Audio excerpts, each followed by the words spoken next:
Hey there, welcome back to another season of Novel Conversations. Before we start the show, I wanted to recommend another great podcast about books. It's the Professional Book Nerds podcast. If you enjoy listening to Novel Conversations, I think you'll really enjoy this podcast as well. The Professional Book Nerds podcast offers up book recommendations and interviews your favorite authors every Monday and Thursday. Both Jill Grunenwald and Adam Sokol have spent their careers in the book world and have an inside look on exciting books you're going to love. In addition to their twice-a-week episodes, each month they preview the best new books coming out. They're not just book nerds, they're professional book nerds. Visit professionalbooknerds.com, subscribe wherever you listen to podcasts, or check them out on our own network, evergreenpodcasts.com. All right, up next, Novel Conversations.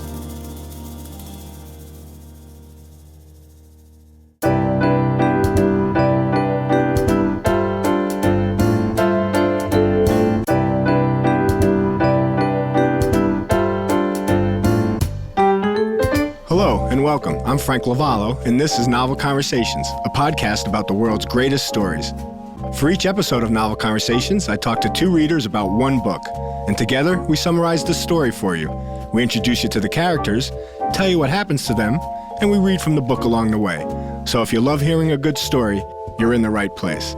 This Novel Conversation is about the novel The Scarlet Letter by Nathanial Hawthorne, and I'm joined in my conversation by our Novel Conversations readers, Katie Smith and Peter Toomey. Katie, Peter, welcome. Thank you. Thanks, Frank.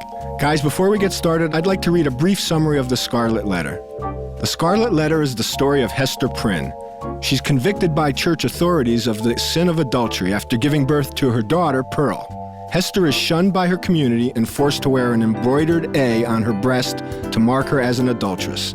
How her sin affects the others in her family, including her daughter, her daughter's father, and her estranged husband, and how her sin leads to her redemption, make up the story of our novel, The Scarlet Letter by Nathanial Hawthorne. Katie, let me ask you, is this the first time you've read The Scarlet Letter? I read it in high school, but not very thoroughly. I enjoyed it so much more this time. And Peter, how about you? Is this the first time you've read Scarlet Letter? Frank, I think it was. It may have been forever ago, but I'm a lot older than she is, and I just don't remember. We're all a lot older than she is. Okay. All right, with that introduction, let's get into our story. And we'll start by talking about Hester Prynne and her sin.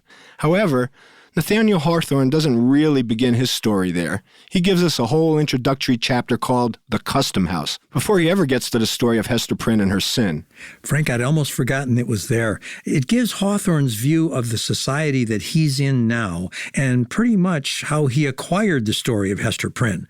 But along the way, he talks about the political situation and about working for the government.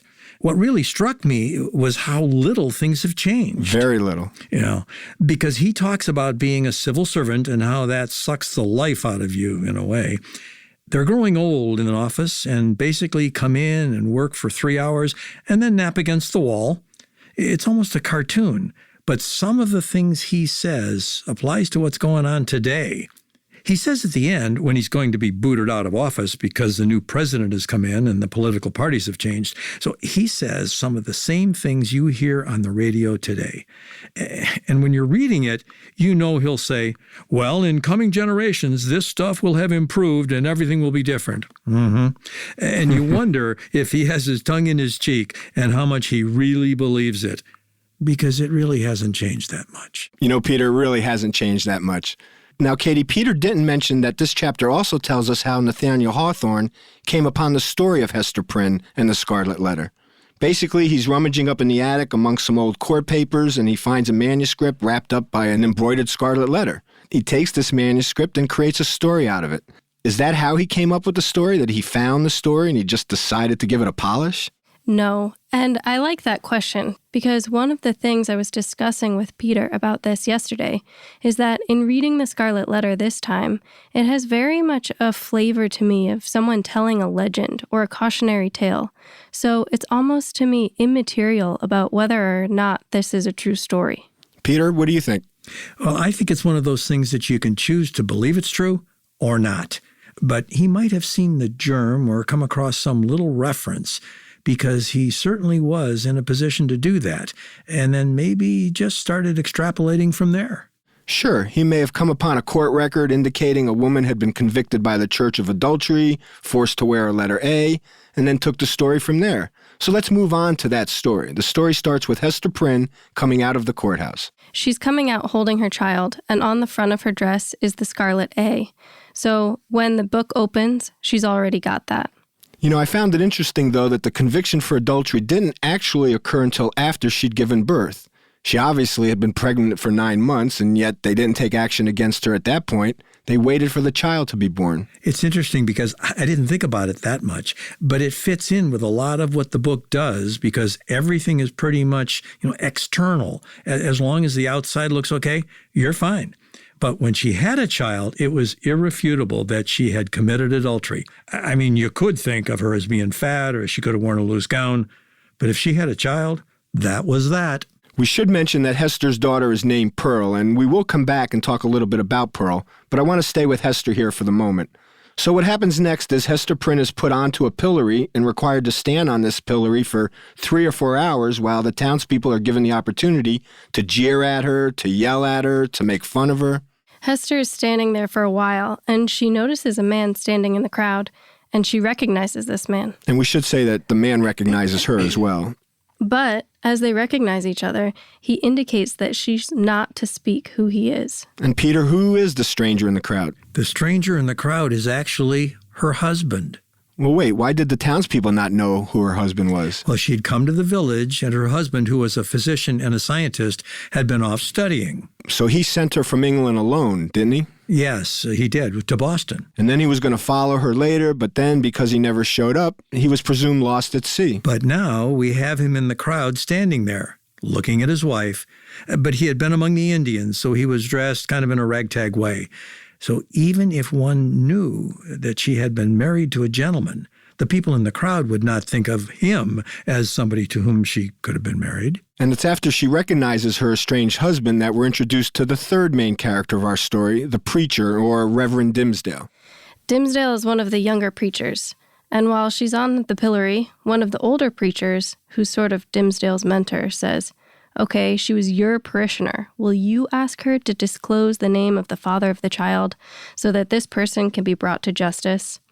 And Dimmesdale really doesn't want to, and he's really hesitant, and he's tremulous, and he says in a very melodic way, "Please disclose the name so this person can find forgiveness." She says, "No, I won't." And then he sort of says, "She refuses," and bows his head, and you sense this relief in the way. Relief in what way? Dimmesdale, in his thinking, is how courageous she is. And it was at this point that I remember thinking, oh, Lord Almighty, he's the father of the child.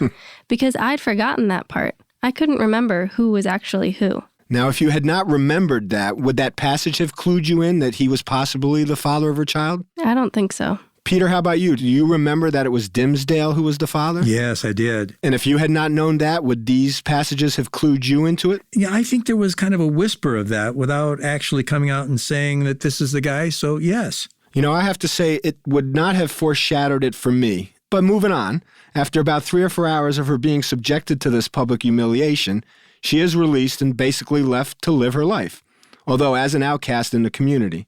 And it's at this moment that she and her estranged husband have a moment to talk. Her child is ill, and they call in her estranged husband because he's the new physician in town, and he comes in to treat the baby. And as they're talking, he also asks Hester who the father is. And again, she refuses to tell him. He then insists that she not tell any of the townspeople who he is, that he is in fact her estranged husband. So Hester is now in a position of keeping secrets on both sides. Exactly. She's keeping the secret of who the father of her child was. Right. And keeping the secret that her husband is actually alive and well and living in this town. Right. And he very much wants this information. He sees himself as the wronged husband. Let's be clear, this was not a happy reunion between husband and wife. And he will leave her alone as long as she keeps his secret. He's going by the name of Roger Chillingworth. And Katie, that's not the only thing he tells her in this meeting. He also makes a threat, doesn't he? Yes, he vows to track down the one who got her pregnant. And it's about this time now that the novel skips 2 or 3 years, and the next time we meet Hester, her daughter Pearl is about 3 or 4 years old. And we also come to learn that there's a new living arrangement in town between Chillingworth and Dimmesdale. What's going on here? Roger Chillingworth, the physician and Hester's estranged husband, he's moved in with Reverend Dimmesdale.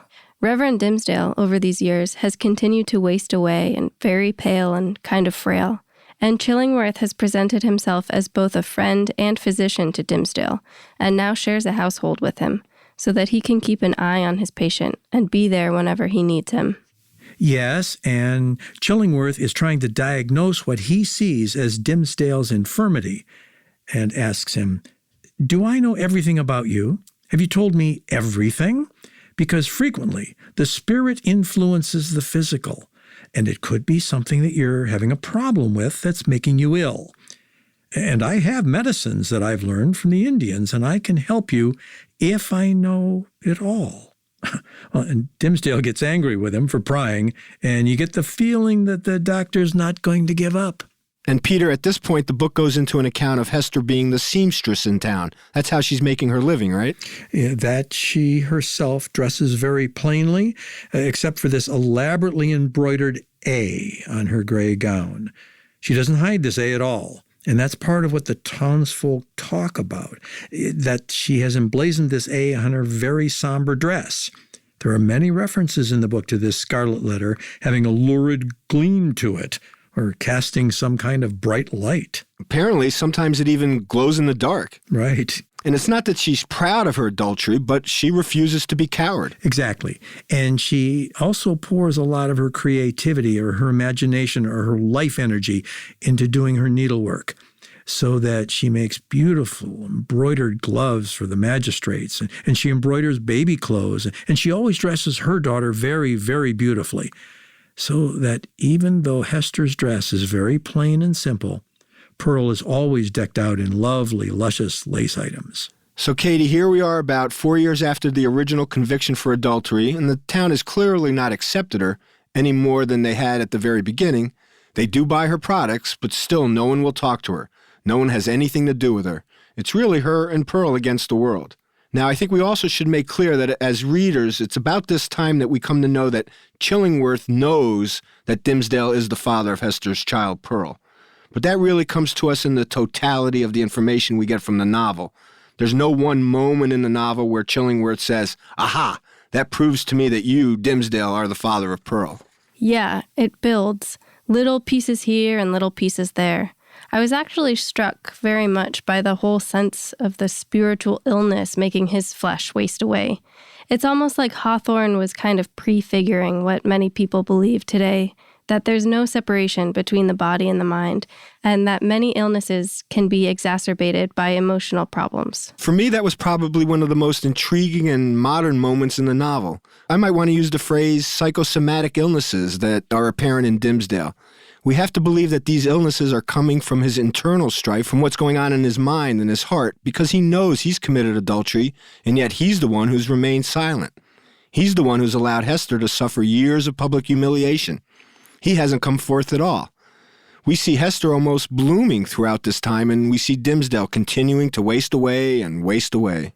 You know, there's one interesting little passage where Dimmesdale has fallen asleep in a chair, and Chillingworth walks over and he pulls aside his clerical shirt and he looks at his chest and he's like, Then he walks away, and you know from reading that Dimmesdale frequently grabs his chest when he's feeling weak, and you're thinking, well, okay, tell me more. But you hear nothing else about this for a long time in the book. And I'm going to ask you not to tell me more about this just yet either. What I want to do is skip ahead just as the novel does. And now we meet Pearl, and she's about 7 years old, and Hester has continued in her life. She's a seamstress in town, still shunned by everyone, but still wildly popular for the products that she creates. And it's at this time now that Hester makes a decision. Things really can't remain this way forever. I've got a daughter here who's getting older. She's beginning to hear things in town. She's starting to be shunned herself. And Hester feels changes have to be made. And the impetus for this change comes from Chillingworth, who tells her, "I know who the father of your child is, and I'm going to tell everybody." Hester really has a sense that enough is enough. And she tells her former husband, Roger Chillingworth, that she's going to tell Dimmesdale that Chillingworth is her husband. She knows Dimmesdale has gone on a pastoral call to someone. She waits for him to come back, and they have this conversation in the forest, in which Hester tells Dimmesdale that Chillingworth is her estranged husband, and that he does not have Dimmesdale's best interests at heart. Dimmesdale thinks Chillingworth is his best friend, and he's actually his worst enemy. Exactly. Chillingworth is not only giving him physical medicines that we aren't sure are helping, but he's also psychologically toying with Dimmesdale. Absolutely. So Hester and Dimmesdale have this conversation, and out of this conversation, they devise a plan. And basically, Peter, they decide they're going to leave the country.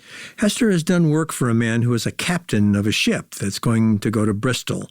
She says that she and Pearl can go and Dimmesdale can come with them, and they could live together, the three of them.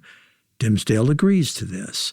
All they have to do is wait 4 days, and they can reveal who they are and go off to have a life together with Pearl, overseas and away from the colony. But before we talk about what happens to his plan and how successful it really is, let's take a quick break to talk about our sponsor for Season 6 of Novel Conversations, Literati, the leading kids' book club in America.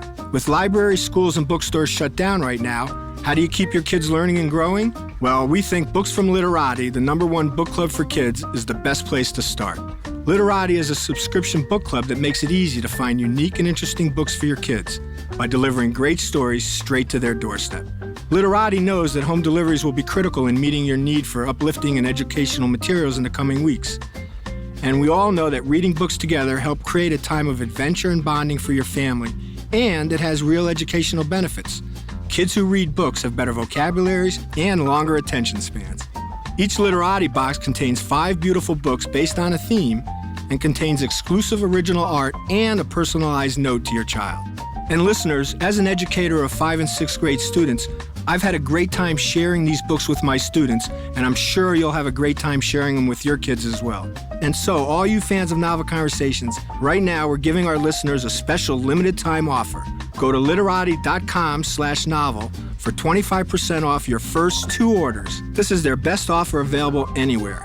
But to get it, you have to go to literati.com/novel for 25% off your first 2 orders. All right, back to our discussion about the novel, The Scarlet Letter by Nathaniel Hawthorne. When we left, we had Hester and Reverend Dimmesdale in the forest making plans to leave the country with their daughter, Pearl. So they're going to sail off and have a wonderful life. Happily ever after, right? Well, you would think so. They only had a little bit more to go through before they got to leave. They had elected a new governor, and Reverend Dimmesdale was supposed to preach the sermon that day, and that was going to be his last duty. And after the conversation in the forest, he was much more invigorated. He looked a lot better. The events you're talking about take place about 4 or 5 days after their meeting in the forest. And just in those 4 or 5 days, the Reverend starts to look a little better. He's not quite as pale, he's not quite as wispy. Now comes the day of the celebration, and the Reverend has to give his final speech. Yes, and Hester is in the square with the townspeople watching him go into the church, and it's very crowded with all kinds of officials. And she's there with Pearl, and she's outside listening, and she can hear mostly the tones of what he's saying, but not the words. And Pearl is kind of scampering around, as Pearls want to do. And the captain of the ship, which is going to take them away, calls Pearl over, and he says, "Would you tell your mother the physician, Roger Chillingworth, will also be on board?" And Pearl tells her mother this, and Hester just freezes. Then, meantime, Dimmesdale has finished his sermon. Everybody is saying that it's the best one he's ever preached, and he's coming out of the church, and as he comes out, he's getting paler, and he looks like he did before, but worse. He can barely walk. And he walks by the pillory where 7 years ago Hester had been shunned and humiliated by the public, and he basically has an epiphany. He decides that he needs to tell the truth, and he needs to do it now before he goes into eternity with a sin on his soul. But Katie, he decides not only just to tell the public, he decides to proclaim it. But he can't just jump up on that pillory. No, because he's about to pass over to the other side. So he enlists Hester's help, and she's very reluctant to do this, but he insists that she come over to him, and she's the one that actually physically supports him to stand up on the pillory. They also bring Pearl up there so that the 3 of them, the family unit in essence, are standing there together. Finally, we have the grand confession. He admits that he's the father of Pearl, that he had committed adultery with Hester, and then he decides to show the crowd his own scarlet letter. He pulls aside his shirt, and some people say that they saw a scarlet letter on his breast. But this was no embroidered letter A. No, it was like a stigmata. A lot of the townspeople say that that's what they saw. Well, what do you believe they saw? For me, I was led to believe that he'd been carving a letter into his body for all these years, and that's why he kept his hand over his breast so often. Oh, that's interesting, because they did say he scourged himself. I was thinking, being raised Catholic, that psychologically, you could probably produce something like that. Katie? I actually had the same sense as Peter, that his own guilty conscience was probably working on him much more than the townspeople. All right, so we do all agree that there was a physical manifestation of his sin. We just don't agree on where it came from or what caused it. Right. And then finally, what happens to our Reverend Dimsdale after he bares his breast and shows his letter? He does collapse at that point, and Hester again is supporting him. He says his head is resting on her bosom, which is right where the Scarlet Letter is. And then he says, "Farewell," and he dies. And how does our story finally end? There's a chapter after this appropriately entitled The Conclusion, in which Hester and Pearl actually disappear for a while. Chillingworth dies a couple years later. He leaves Pearl a great deal of money and property. She's now one of the wealthiest girls in the nation. Yeah. Then after a number of years, Hester actually comes back. But she comes back without Pearl. But she comes back with her A. Yes, with the Scarlet Letter, and resumes her residence on the outskirts of town and lives a very quiet life there. Right, Katie, a quiet life, but also a productive life. Many of the women in the town seek Hester out. There's a great line in here about this, and it says, "Women most especially in the continually recurring trials of wounded, wasted, wronged, misplaced, or erring and sinful passion, or with the dreary burden of a heart unyielded, because undervalued and unsought, came to Hester's cottage, demanding why they were so wretched and what was the remedy."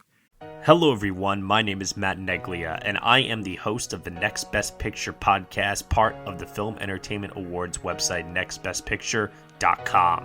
On our show, we explore all year long what is possibly going to win Best Picture at the Oscars. We do this by conducting interviews with people within the film industry, holding weekly reviews of the latest theatrical releases, and on our main show, where we dive into various different topics, answer your fan questions, and also do our best to explore Oscar history's past in hopes that it will tell us something new for this upcoming award season race. We hope that you will join us on all of the various podcasting networks. We look forward to seeing you over at nextbestpicture.com.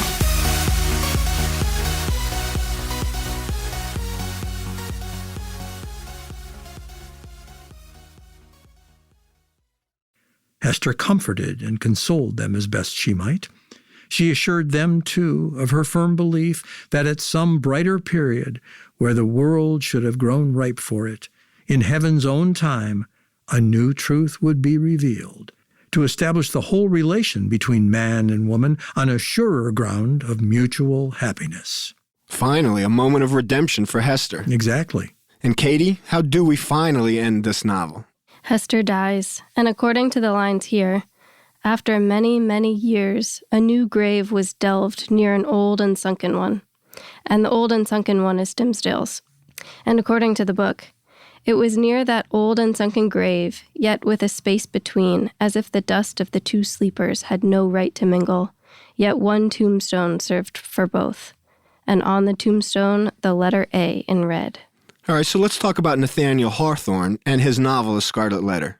Did he write this to tell us how sinful adultery was? I got a very different sense of it. Well, tell me what you got from it. When I was reading, I kept thinking, in essence, what's the big deal? They had an affair, and I'm not condoning that. I'm only saying, to me, the bigger sin, if you will, was the hypocrisy and the cruelty with which the townspeople and the magistrates and the clergy treated her, because they never let her forget what had happened. And they never have any sense of forgiveness or acceptance. I think Hawthorne saw a lot of unfairness. I think he saw a lot of joylessness. Joylessness in his religion? In the religion and in the lives people led, so that it almost made joy a sin. I think it's a love story in a sense, and that these two people did love each other. Are we actually ever given a clear example in the novel that this is a love match? Actually, yes. It becomes clear that it's a sign of Hester's love that she keeps silent about the identity of her fellow adulterer, because the townspeople wanted to know, Chillingworth wanted to know, and the penalty would be death for this man. So she kept silent all those years so that he could live and could have as productive a life as she was able to give him. I think this book is very much a book about people's characters and how they handle themselves with dignity, or how they buckle under their own cowardice. And those things are always true about human beings. People still struggle with those things today, and I think always will, because we are, after all, human. Very good, very good. I totally agree with you. Okay, in this last segment, what I'd like from you now is a moment or a passage in the novel that makes the book memorable for you and makes it a book worth reading. Katie, do you have something you want to share? I do. We actually haven't said much about Pearl as a character in the book, but there's a little paragraph near the end which I really like that really illuminates Pearl to me through much of the book. They talk about her being an elf and a sprite. They even sometimes use the word demonic. To me, she's almost not a person in the book, but a symbol. And sometimes they even talk about her being the living symbol of the Scarlet Letter. But at the very end of the book, when the Reverend Dimmesdale is actually collapsed in the pillory, he wants Pearl to kiss him before he dies. And this is the quote here. It said, "Pearl kissed his lips. The spell was broken. The great scene of grief in which the wild infant bore a part had developed all her sympathies, and as her tears fell upon her father's cheek, they were the pledge that she would grow up amid human joy and sorrow, nor forever do battle with the world, but be a woman in it. Towards her mother, too, Pearl's errand as a messenger of anguish was all fulfilled." To me, that's a lot about hope in this situation. Even though Hester and the Reverend Dimmesdale, who have a lot of grief and sorrow in their life, the child that they produced, who up until this point was kind of this demonic character, somehow then becomes human through all of this, through her father's confession of guilt, and then goes on to become a grown woman and finds human joy and sorrow in the world.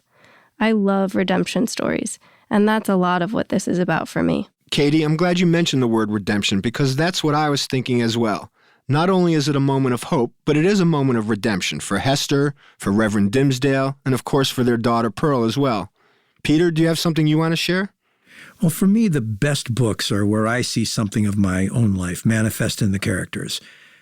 You can get aggravated with Hester and Dimmesdale. Things such as, why was he such a wuss?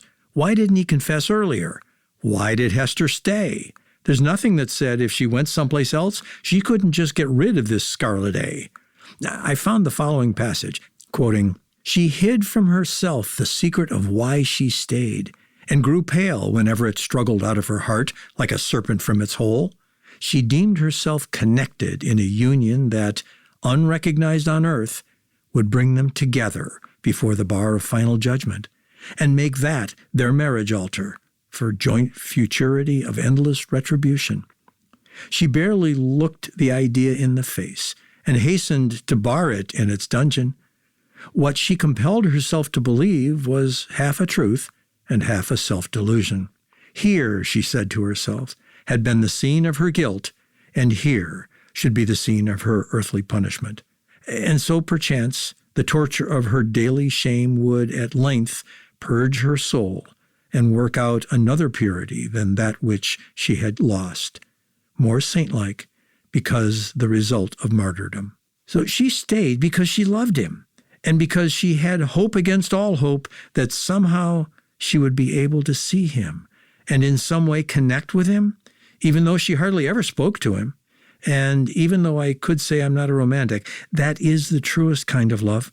I've seen people do these kinds of things in relationships and in situations, and I've done it myself, where everybody around you says that you should have given up on this a long time ago, yet you don't.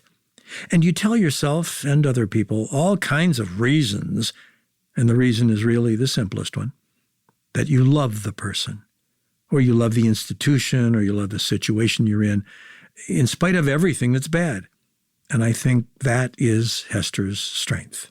You know, Peter, I also have a moment from Hester. Throughout this entire novel, we've all commented that her outward appearance is one of almost acceptance. She seems to go along with the way the town treats her, so you almost get the impression that she's got an equanimity about her in accepting this. But there's one throwaway line early in the novel that tells you that she's not so accepting of it. Let me read you that quote. She was patient, a martyr indeed, but she refused to pray for her enemies, lest in spite of her forgiving aspirations, the words of the blessing should stubbornly twist themselves into a curse. So here's a woman who outwardly seems serene, seems to have accepted her fate, and yet she will not even offer a prayer for the people in the town that are harassing her, because of the chance that the prayer might turn into a curse. She does have some resentment and some anger, very well buried, but there's anger nonetheless. I think Hester presents a lot of dichotomies. And one of the other pieces that I had marked talked about Hester. It says, she had in her nature a rich, voluptuous, oriental characteristic, a taste for the gorgeously beautiful, which, save in the exquisite production of her needle, found nothing else in all the possibilities of her life to exercise itself upon. So to me, that says a couple of things. One of which is about she has this rich oriental characteristic inside herself, this voluptuous self, but she never really lets that out in any kind of display, except for the red A that she has embroidered for herself, and in the beautiful clothes that she makes for other people. That also talks to me about the people's creativity coming from their dark side or their shadow side.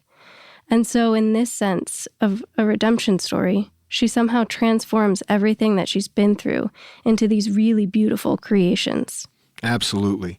One other thing I'd like to mention before we end this show is one of the minor characters of the book that we didn't get a chance to talk about, Mistress Hibbins. She's a witch. Nathanial Hawthorne makes her a witch, and he has her going into the forest at night. She claims she's flying around with her devil father. Was this an attempt at comic relief, or was he trying to show us the superstitions of the Puritans? I actually think he was trying to show us the mindset of the people at that time. I do think that it's maybe not just a superstition of the people of that period, but in many cases, they really believed that those were real incidents and that people really did do those things back then. I think it's interesting that Mistress Hibbins, I believe, is the governor's sister. Mm-hmm. So he's directly related to the woman who claims to be a witch, and you get the feeling that perhaps one of the reasons that nothing is done to her is because of her societal position. So political connections can even help a witch? Sure. And that says something about the society. It says something about our society as well. When we see corruption and people are saying all the time, if it were not for his or her money or connections or political clout, he or she would be in jail. And nothing happens to her. She's never burned at the stake. She talks about flying around, and whether she's just crazy or she actually does this, they just let her go. I think that's another case of showing this dark-light metaphor throughout the whole book.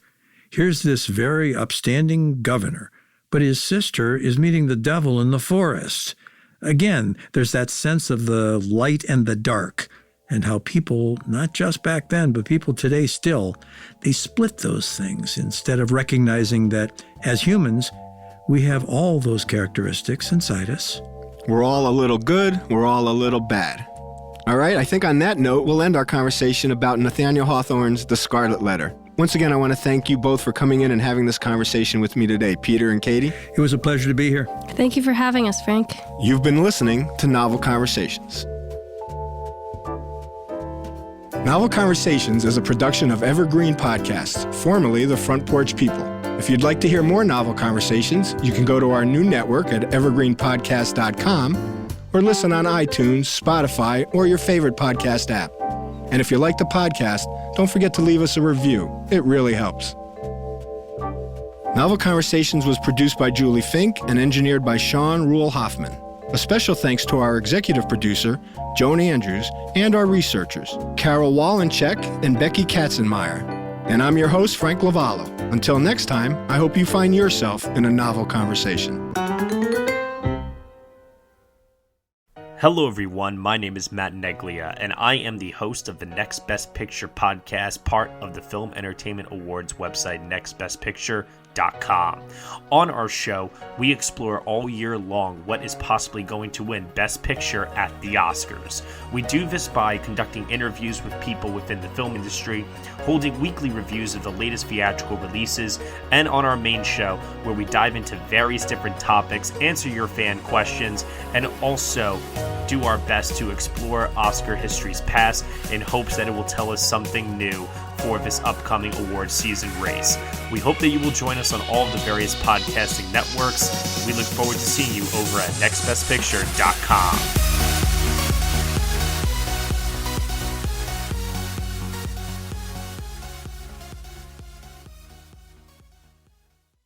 This podcast was produced with the support of the Ohio Motion Picture Tax Credit and in partnership with the Ohio Development Services Agency.